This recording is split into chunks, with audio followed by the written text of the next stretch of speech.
welcome to the special edition of Hank's Corner. I'm Hank Jr. I'm part of Hank Jr. Productions, where I'm documenting life's moments through photography, videography, and now podcasting. And this month, we have been spending a lot of time overseas, and we are back in Australia. Please welcome today my special guest, Sharna Burcher. How are you doing today, Sharna? Good, thank you. Thanks so much for having me. Oh, my pleasure. And so, what part of Australia are you talking to us from today? I am in Broken Hill, New South Wales. So people usually know Sydney, where Sydney Hmm. is. So I'm about 12 hours west of Sydney. Okay. And my understanding is Broken Hill is a very, very, I guess, rural area. Is that correct? It is it's out in the bush. Yes, because I heard you talking on another podcast about how difficult it is to travel, I guess, anywhere, right, Yeah. in the continent, and that you got to take vehicle and then plane, then back to vehicle, and the plane is that how it goes? Are you really that far out? Yeah, so our closest main city is 6 hours from here. So, yeah, generally, if we want to go to Queensland or overseas or something, it's usually jump in the car and drive 6 hours to catch the plane to go anywhere. Have done a gig in the same state though, and had to drive 3 hours to a different state, catch a plane from a town called Mildura that then went to Melbourne, then from Melbourne went to Sydney, then jumped off the plane in Sydney, hired a car, and then drove another 2 hours to the gig. So, Oh wow. So you are really out there. And see, I kind of like the comforts of being like out in the country area but close enough to the city that I could get to fairly quickly. So I don't yeah. know that I could deal with that over there. Is that your hometown area and you decided to stay there, or how did that work? Yeah, so I was born and bred in Broken Hill. So it's it's nothing new to me having to do this. It's just, par for the course for us out here. But yeah, born and bred in Broken Hill, and yeah, just stayed here. I have a partner and a stepdaughter here, so we won't be moving anywhere soon. It definitely is on the cards, but yeah, not anytime soon. Okay. Tell me, how does that work then? Because you mentioned you got to travel all this way for the gigs, and does that mean that your gigs are limited, or do you do a lot more in social media to make up for it? How does that work? um, it does, like it is hard sort of coordinating gigs out of Broken Hill. I mean, it's completely doable, and I've done it multiple times. But yeah, it does make it more difficult, logistic wise and timing, um, and how many days you're away, because you got to sort of add a day on either end to get anywhere, and yeah, it makes it hard. So I do a bit, but not as much as I'd like.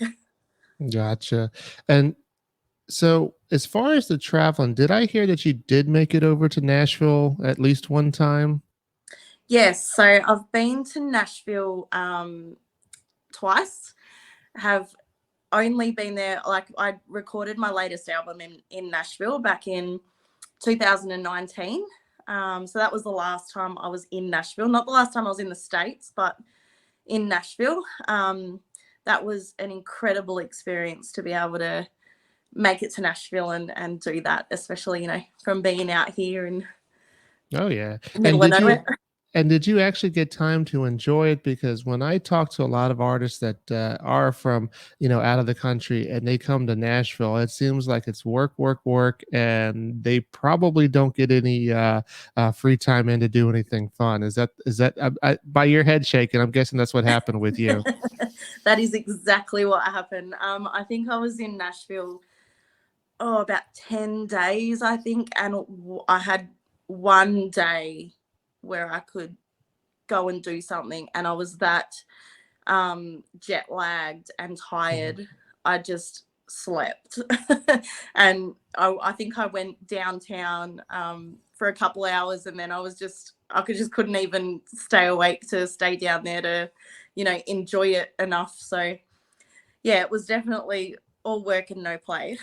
But you said you've been to the United States for something else. So what else have you been here for? Or where have you gone? So the first time I come to the States was back in 2011.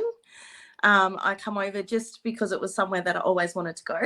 And I went from LA, all down through Texas, to New Orleans, and then to Nashville. That was my first time in Nashville, which I did get to do the touristy thing then. Okay.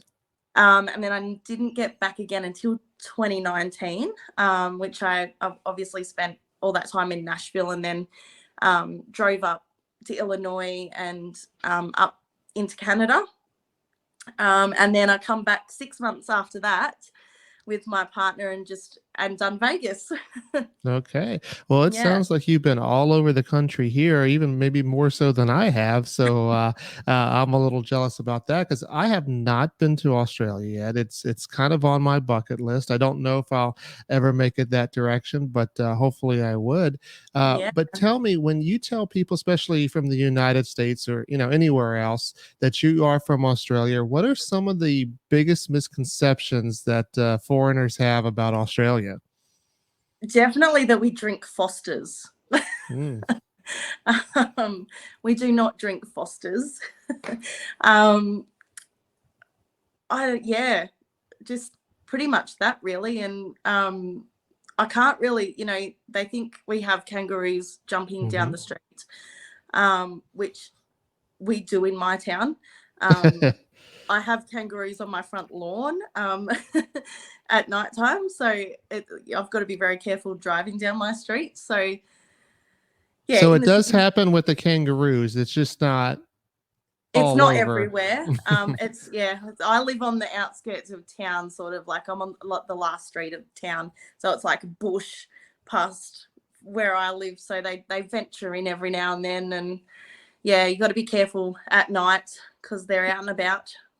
Yeah, and on the other end of the spectrum for me here in Florida, one of the things that people think of in Florida is the alligators, and I didn't realize, but yes, they will walk across our street here, and we're in a suburbia area, and they'll just go from one pond to another. So I could see how the kangaroos will do that. But see, I'm okay with the kangaroos. I would not be okay with an alligator.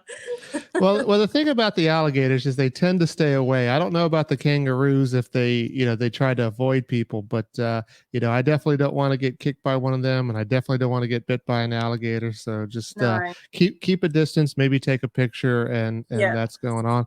So you have a recent song out called "Rise from the Ashes." Tell me a little bit about that song. Yeah, so I wrote Rise from the Ashes a few years ago, actually. It was inspired by an article that I read in the paper. It was a bit of it's not a very nice story. It's about a lady who killed her husband, got charged with murder, went to trial, and it all come out this horrific story about domestic violence and how she was in this hideous relationship with this man and the things that he done to her, and it all come out in the trial, and she ended up getting off the murder charge. But it was one of those stories that it really stuck with me. It really, I don't think you can get any lower than, being in such a relationship and then fighting for your life and then being charged with murder. So it was just one of those stories that, just really stuck with me. And I just sat down and Rise from the Ashes came about. All right. And would you do us a treat by playing that for us here on Hank's Corner today? Absolutely. The shadows are calling. The monsters are scratching at the door. Nobody's coming to save me tonight. The witnesses vanished. Nobody saw how it happened. The flames keep rising higher and higher. Watch the blood stains from the carpet beat me down, keep me silent. Watch me burn. You might have the gasoline, and you might have the matches, but I'll rise from the ashes. The town folk are crying. Your soldiers quit fighting. Nobody's buying your bullshit anymore. Your kingdom is crumbling. Your disciples are running. Nobody's coming to save you tonight. Watch the blood stains from the carpet beat me down, keep me silent. Watch me burn. You might have the gasoline, and you might have the matches, but I'll rise from the ashes.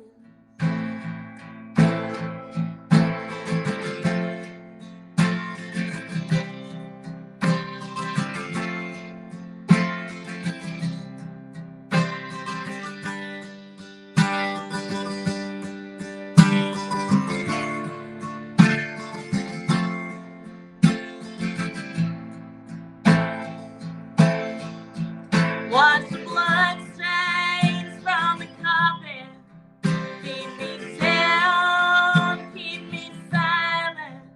Watch me burn. You might have the gasoline, and you might have the matches, but I'll rise from the ashes. Yeah, you might have the gasoline, and you might have the matches. Watch me rise from the ashes. And that was Australia's own Sharna Burcher here on Hank's Corner. I'm Hank Jr. And so, yeah, domestic violence is kind of, I don't want to say a tricky thing, 'cause that may not be the word, but in the music industry, I think it's kind of a tricky thing because there are some songs out there that are pretty popular that kind of take lightly as to when the woman may let's say kill the husband and we don't see him again, and it's kind of a fun-hearted song, but your song also brings out the reality, I guess, that it is really more of a somber thing if you think about the domestic violence. And so it's kind of good to hear, I guess, both sides of that. So you said you wrote that after you saw that on the news and the trial and everything. Is that how you tend to write most of your songs, about things that you see and experience, or is it things about your own personal life, or a combination of both? Definitely a combination of both.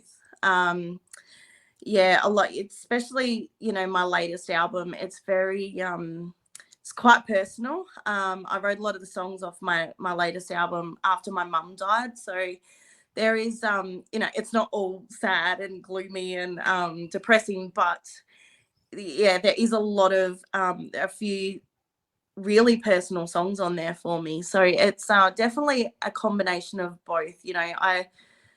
I get inspired by things I don't even think that think would inspire me, but then I sit down and I write these songs, like Rise from the Ashes. It's just those things that really stick with me, I guess. All right. And is it easy for you to put yourself out there like that with your emotions, or did you struggle with having to do that?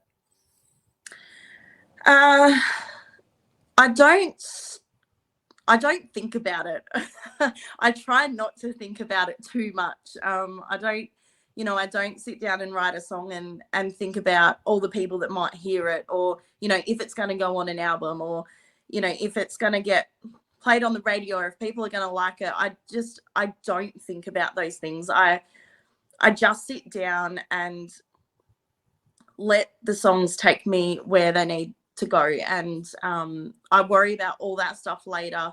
And it's not until probably like when I'm getting ready, when the song's just about to come out, that I start to get really nervous and go, oh crap, have I said too much? Have I, you know, revealed too much about myself in this song? But I definitely don't dwell on it in the songwriting process. Okay. Yeah, because I've heard both directions where some people are just like, yeah, I'm not going to put myself out there. And then others that just feel comfortable in doing that.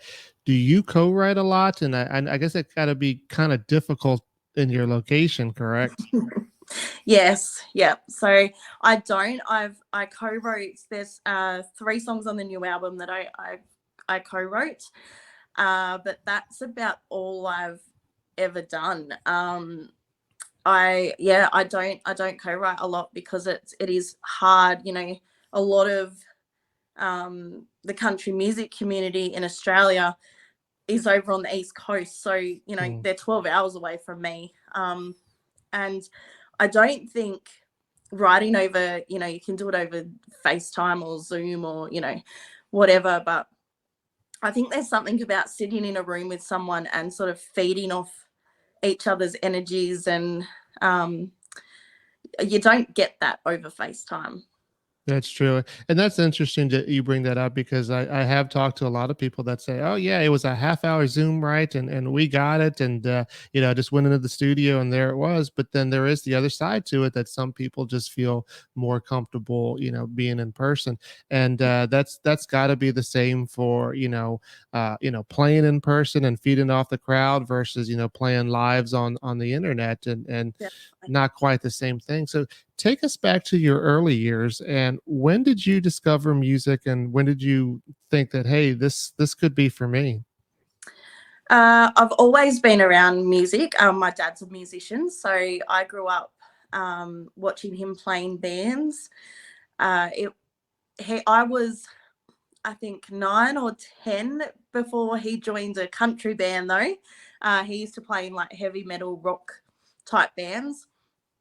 So yeah, he didn't join a country band until I was like 10. So I spent my teenage years sort of following him and that band around, you know, going to festivals and spending my Friday nights as a teenager in pubs watching his band. And I didn't pick up a guitar until I was 14. And that was when I started writing. I sort of picked up the guitar and decided, yep, this is what I want to do. And bang, I just started doing it. And it sort of got a couple of years down the track, and I was like, oh, I don't think all of these songs suck. So I and was so one of the you lucky ones. and so you mentioned guitar, but I heard you kind of even tried the piano or keyboard as well. Yes, I did. I played piano when I was younger, when I think I was about 7, maybe, when I sort of started playing that for a few years. But it's not my instrument. I didn't sort of grab onto that one. So yeah, but it was a good foundation, I think, for picking up the guitar. I think it definitely made it easier, as weird as that sounds. They're very different instruments, but Yeah, but it does give you a different well-roundedness to be able to see, okay, this is what this instrument does, this is what the other, and then ultimately you feel comfortable, but at least the main part, the accompaniment, you kind of get a knowledge of all of that. And so I know that you got a song that's going to be coming out. It's the title track of your album called Backwards Town. Tell us a little bit about that. so this is one of the co-writes, actually. I co-wrote this with a man named Bill Chambers. I don't know if you guys are over there are familiar with the Chambers family, but they are pretty much country music royalty. I mean, I think of them as that. I grew up listening to their family bands, and then when Casey Chambers went out on her own, like I was, listening to her all the time. So to be able to sit down and write a song with Bill was a huge thing for me, and I was lucky enough that he's produced both my albums for me. But yeah, Backwards Town, we sort of sat down and started talking about, we both come from small towns. I come from Broken Hill. He comes from a small fishing town down in South Australia. And we're just, talking about what it's like to come from somewhere where everyone knows everyone and everyone knows everyone's business. And generally people know what you're doing before you've even done it. So we, just wrote this song off that conversation, and it was one of the most fun songs I think I've ever written. It's definitely a bit different to my own songs, and it's definitely meant to be lighthearted and a bit tongue-in-cheek. Yeah, and definitely, the backwards town is a very common theme in country music. So why not? And I definitely would love to hear it if you can give us a treat here on Hank's Corner.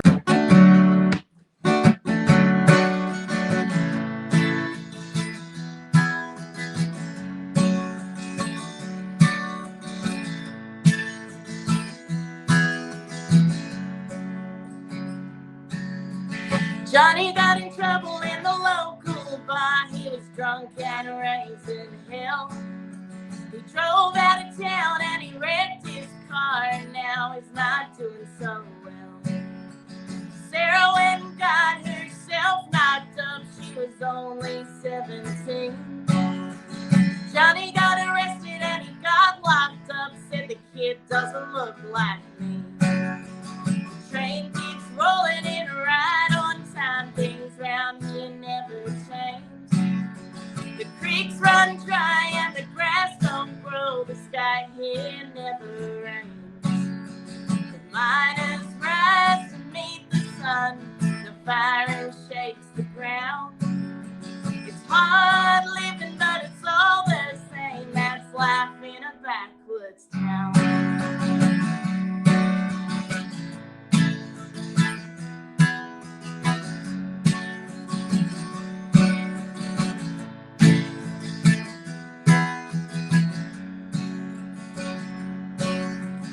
Johnny's out of jail, got himself a job, but he lost it the very next day. So he sits at the bar till closing time, drinking his life away. Sarah got tired of trying to make ends meet, ran off with Johnny's best friend. It was the talk of the town, cause they always said that kid looked just like him. The train keeps rolling in right on time. Things round here never change.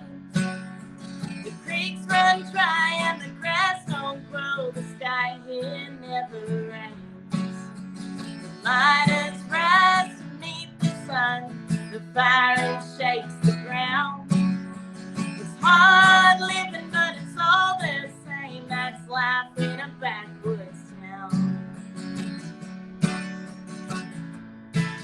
That's life in a backwoods town. Welcome back to Hank's Corner. I'm Hank Jr., and that was Backwards Town by Sharna Burcher. And that is definitely a fun song to listen to. And I can think of plenty of towns that are quite like that. So tell me, as far as your music influence, it sounds like you've had quite a bit from country to rock. What are some of the artists that you consider your influences? So I grew up with my grandparents, and they listened to a lot of Loretta Lynn and Dolly Parton, Patsy Cline, Slim Dusty, if you've ever heard of him. He's an Australian artist. And, then I had the flip side where my mum would listen to Susie Quatro. And I decided at a very young age I wanted to be Susie when I grew up. It's been very broad. And lately, Laurie McKenna, and as a songwriter, she's just amazing.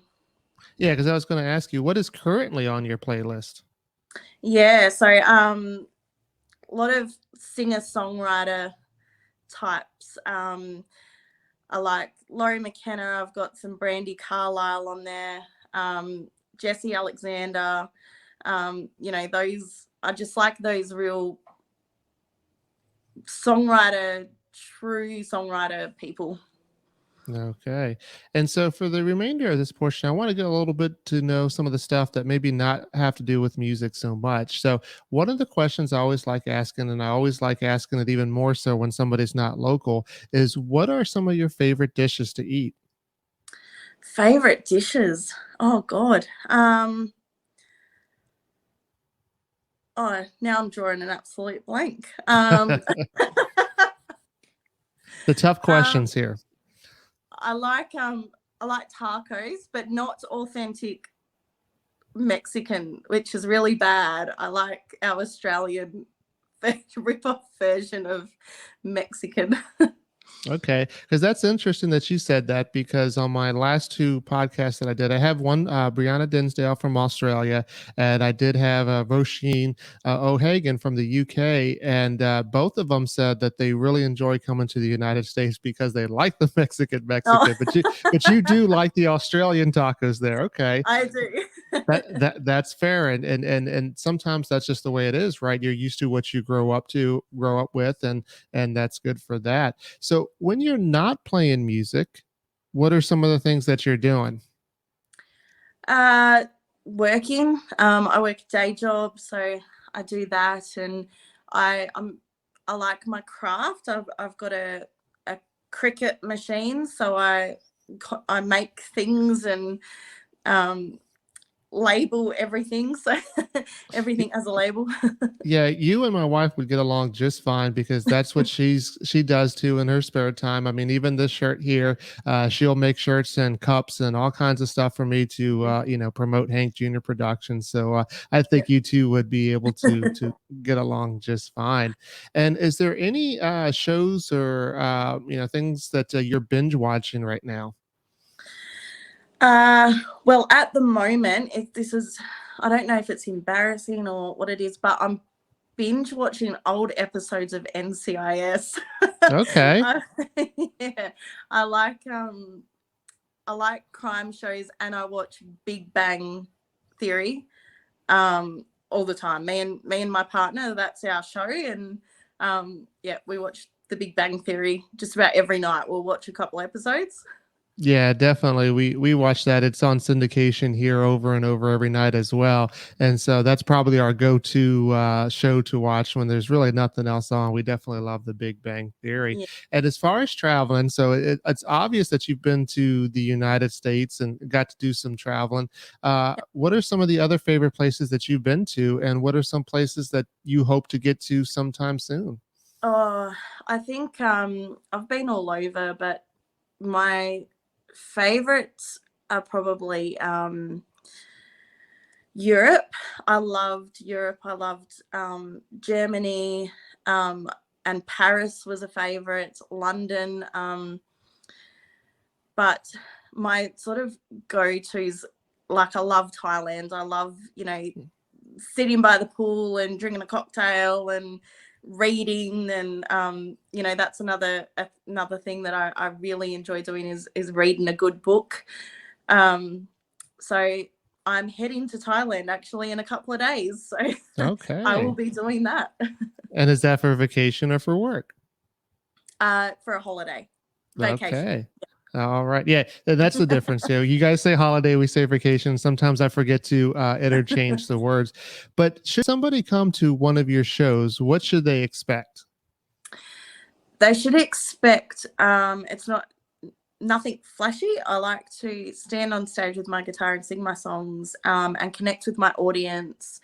It's definitely, I like to tell my stories, and yeah, they're generally pretty intimate type shows, because I'm not a party type performer. I definitely like to feel the songs and let the audience feel the songs.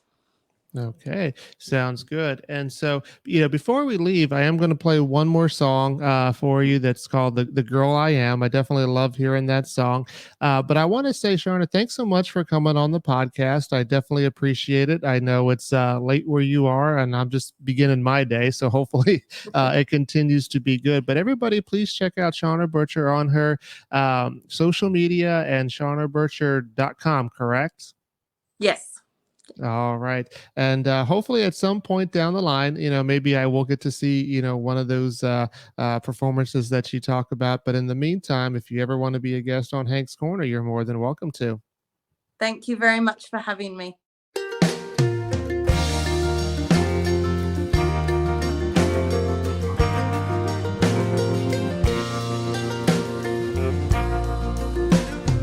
Take it or leave it, it ain't in my hands. I'm always standing on my last chance, but I can't change who I am. You're looking at me like I'm first prize, like I'm something that your money can buy. But honey, don't go wasting your time.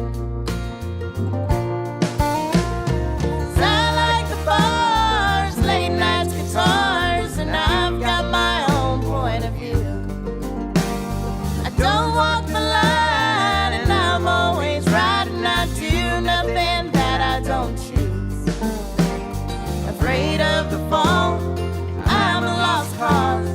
That's just the girl that I am.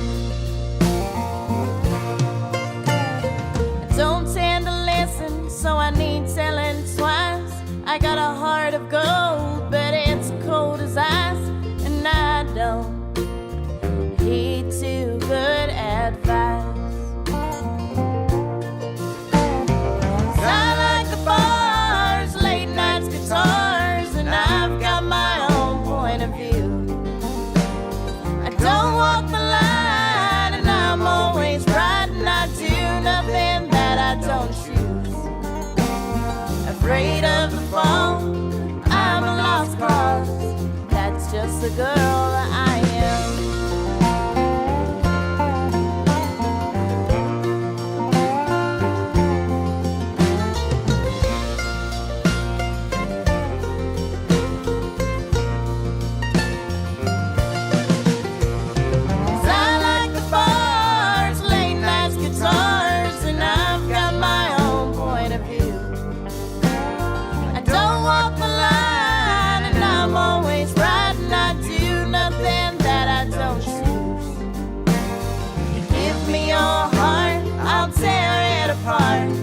That's just a girl